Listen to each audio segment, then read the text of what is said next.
Alright guys, welcome to the tin school. In this section it's knowing your tools. So right here there's a fair few tools to look at, but we're going to try and move through in sections just to get you going to know the basics. So here we've got two spray bottles, so obviously a hand trigger bottle which is great for side windows, and this one is just a pump up sprayer.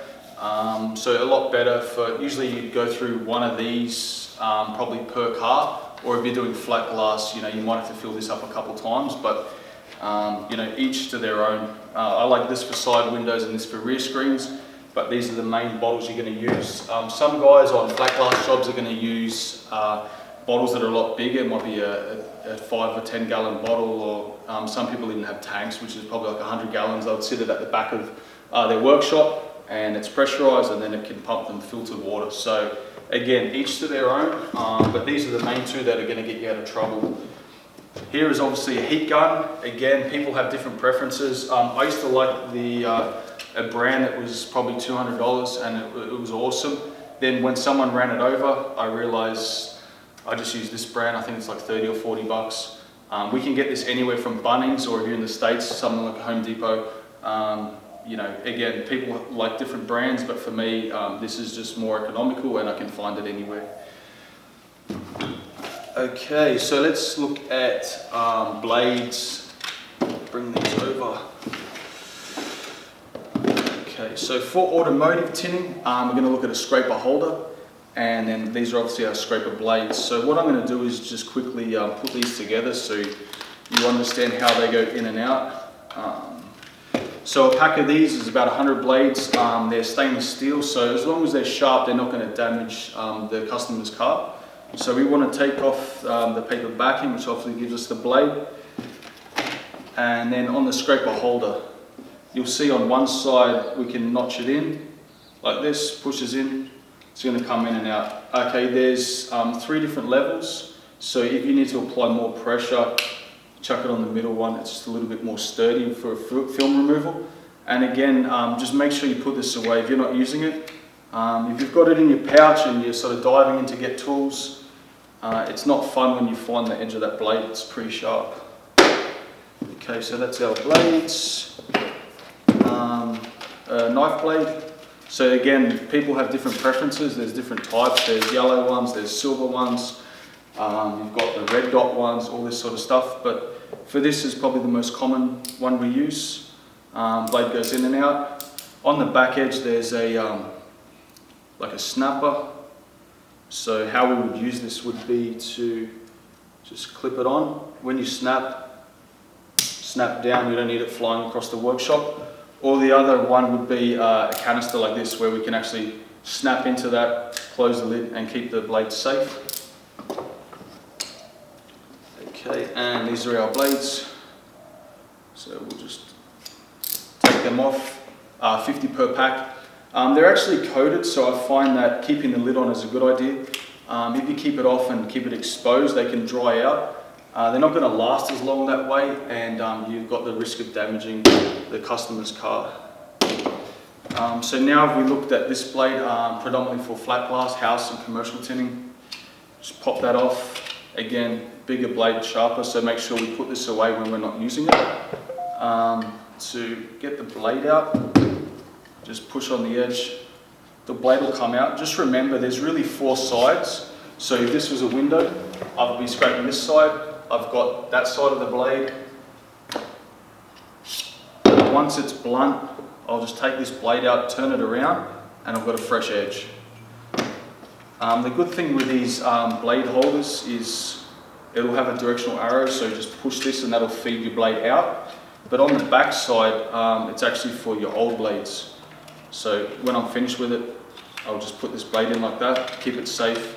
No risk of hurting ourselves or leaving it around at a customer's house. So this is the blades, and it'd be referred to as a Triumph scraper. So you just talk to your wholesaler. Everyone would stock these items. But again, that's for house tinning, commercial tinning, that sort of stuff. Let's look at squeegees. So we refer to it as a soft squeegee and a hard squeegee. For automotive, we would have an outside squeegee, which would be the soft, and on the inside, when we install the film, we'll use the hard squeegee. So pretty much we will just push this tab down, clip it in, that locks the squeegee in, and it's ready to go.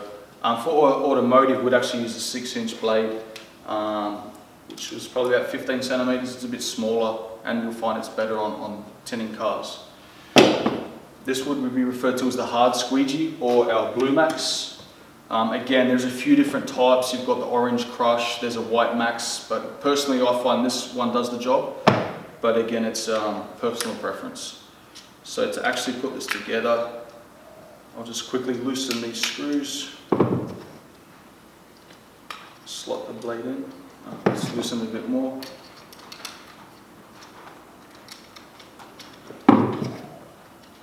Put this in, tighten it, and you're good to go. We've got felt cards, so you find just for edges, if you're doing flat glass, they're good to push the edges. The felt will soak up the moisture. Or wall graphics, digital print, these things are good. They're not going to damage the print at all. Very common is a gold card. We can use this for applicating the film. You can use it on the outside or the inside. If you use it on the inside, just make sure you've got a smooth edge. For a cornering card, when you're tinting automotive, people like to use these, called a spear card or for fingers. All it is the gold card cut diagonally. It's going to give you 2 cards. I guess the black rubber squeegee is commonly used for paint protection film or PPF. It's just quite good to applicate the material and it's not going to scratch. These are just different variations of cornering cards. Probably the biggest thing to remember is make sure the surface is smooth. Any damaged surface when you push on the film, there's a chance you can scratch the window tint. Again, handheld card, some people prefer them. I personally never use it, but it's just good to show you guys the different options and you can select which one is suited for you. And these two again, the Contour, and this is just a handheld cornering card. This is a 5-way, or we call a trimming guide. You'll see this in the flat glass section. It's just to get a nice straight cut along your edges. And rear screen tools, so these are going to be for automotive tinting and predominantly just back screens. Some people will use this one, the side swiper, on side windows. It's quite good, it's light, it's handheld, and you can get pretty good pressure. Again, another cornering card, or to get down on the bottom edge of the rear screens. This is pretty good, the Titan. It comes with 2 different colours, and it just depends on how hard or soft you like the squeegee. So yeah, it's good to get behind brake lights if you've got to reach down. It's a good way to get moisture out. Again, with this one too, the reach, it is quite sturdy, and again, it's good to get down behind brake lights. This is a bulldozer, mainly for brake lights. If you've got, say, a Toyota 86 or the BRZ, it's got like a floating brake light, so you can actually get right down and get some good pressure to push out the moisture and any air bubbles.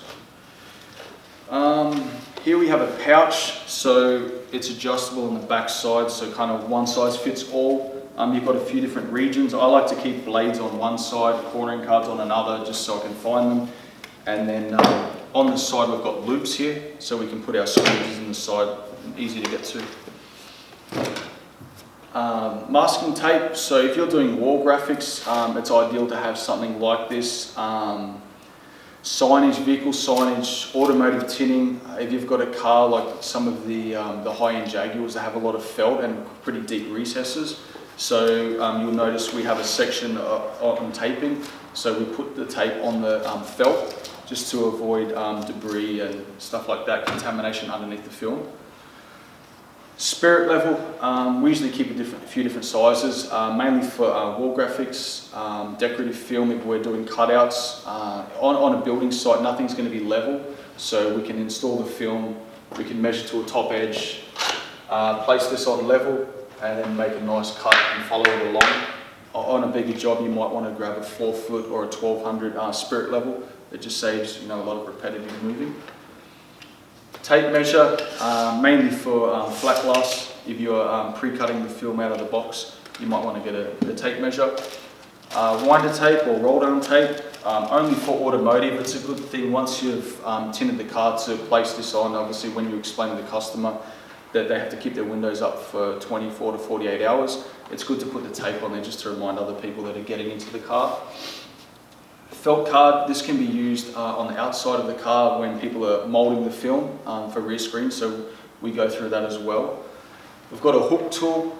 With the hook tool, really the inside of the film, the door panel, sorry, when you've got to remove the rubber or pop the trim, it's hard to get your fingers in sometimes, so a tool like this can be great just to put in and help pry it open. This is I guess a handle remover tool, and you'll find that a lot of the older cars, you know, this is great.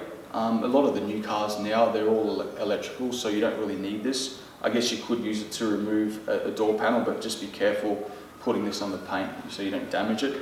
But generally, if you've got a window winder, you would put this underneath and then wiggle it, and then you could find there's like a horseshoe clip. Just be careful, because when they come out, they can fly. So this is a really good tool on older model cars. For cleaning windows, we go through using a scourer. Some people like the steel wool. Really on sedans and hatches where you've got the defroster lines or the demister tabs, you can't use a sharp blade because you're going to damage it. So this is what you want to use, something that's going to make it safe and not damage the car.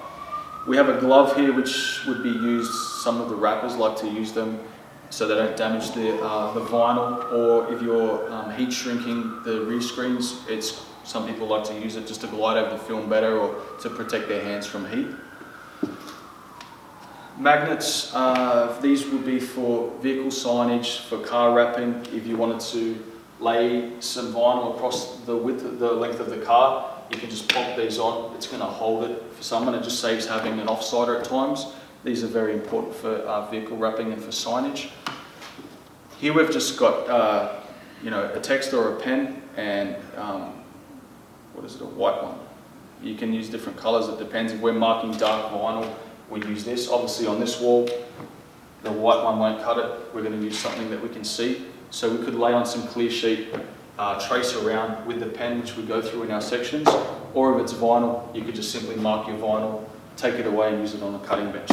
Okay, so thanks a lot, guys.